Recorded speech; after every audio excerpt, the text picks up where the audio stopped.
1000 лева. И му продам Белина. Заведа го в банката. Подпиши, сега съм новия собственик. Виж, че поемам всички ангажименти. Така нататък и така нататък.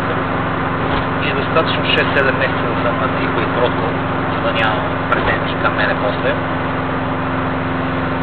6-7 месеца ще внасям там по 200 по 300 лева, разбираш ли, пак? И даже няма да ги внасям, аз ще има ела моите момче. Айде сега без банката, без тия 250 лева, ети 50 лева на тебе да сложат. Разбираш? Намия там 6-7 месеца, колкото е необходимо. Това довиждаме. За банката не е ушко? Не е ушко търси. Да оправите. Милуте, той има такива 5-6 фирми.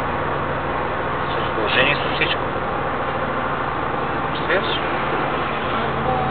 Банката ще ти говори за дупка, не е нещо друго. Ще някаква друга институция.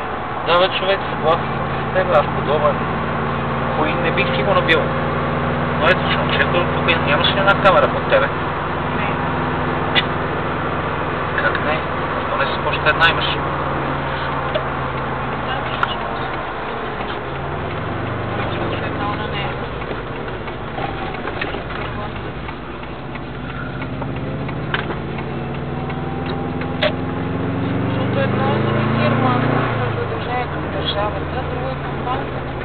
Да, бе, съгласен с тебе.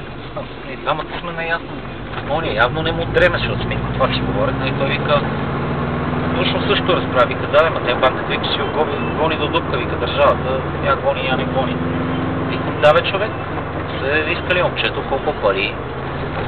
И като му дойде времето, ще ти кажа, за да се видиме, да си поговорим с него и така нататък. Няма какво да дискутираме повече. Не дей да говориш с него, говорим си информативно. И както ще опане, викаш, младеж, колко, по 1000 лева младеж, вика, даже не знам дали не са му и много. Ето, той има такива кумърчи или не, дето